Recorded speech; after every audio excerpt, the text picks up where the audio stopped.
Praise the Lord. Good morning. ఈ దిన దేవుని వాగ్దానము కీర్తనల గ్రంథము 140వ అధ్యాయము 13వ వచనము.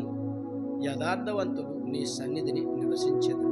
అవును, దేవునికి ప్రియ సహోదరి సహోదరుడు, దేవుని సన్నిధి అనగా దేవుని తోడు.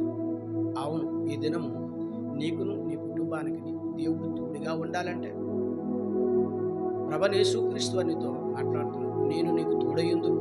అవును, ఆయన నీకు తోడై ఉండాలంటే ఆయన సన్నిధిలో నీవు యథార్థవంతంగా జీవించాలి. అవును, యథార్థత మరి గొప్ప ఆశీర్వాదాలకు మార్గం.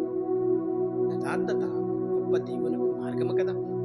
అవును, ప్రభువైన యేసుక్రీస్తు యథార్థవంతుడు నీతిమంతుడు నేను ఎన్నడూ విడవనట్టు కనుక ఎన్ని కష్టాలు వచ్చినా, ఎన్ని నిందల అవమానాలు కలిగినా, ఎన్ని శ్రమలు వచ్చినా నీవు నీ యథార్థతను విడవకుండా, నీ నీతిని విడవకుండా ప్రభువైన యేసుక్రీస్తుని వెంబడించగలిగితే నిన్ను, నీ కుటుంబాన్ని, రాబోతున్న నీ భవిష్యత్తును ఆయన దీవించి ఆశీర్వదిస్తానని వాగ్దానం ద్వారా మాట్లాడుతున్నాం. అవినీతి మంత్రులు, అన్యాయస్తులు ఆయన దీవించడు. కనుక యథార్థవంతులే ఆయనకు ఇష్టమైన వారు. ఎందుకంటే ఆయన యథార్థవంతుడే కనుక ఆయన యథార్థముగా నేను 33 సంవత్సరములు జీవించాడు. ఆయన యథార్థతను బట్టి నేను జీవించగలుగుతాను.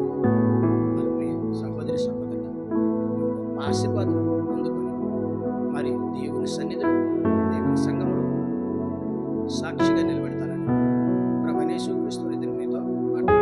ఆమె ప్రార్థన చేద్దాం. సకల ఆశీర్వచనములకు కారణభూతుడైన మా యేసు ప్రభువా, నీ ఘనమైన నామానికి స్తుతులు, స్తోత్రాలు, సుందరమైన నామానికి వందనాలు. ఈ ఉదయకాలం వాగ్దానం చేసిన వాగ్దానం ప్రతి దీవించిన ఆశీర్వదించు యేసుక్రీస్తు పరిశుద్ధమైన నామమున అడిగి పరమ తండ్రి. ఆమేన్.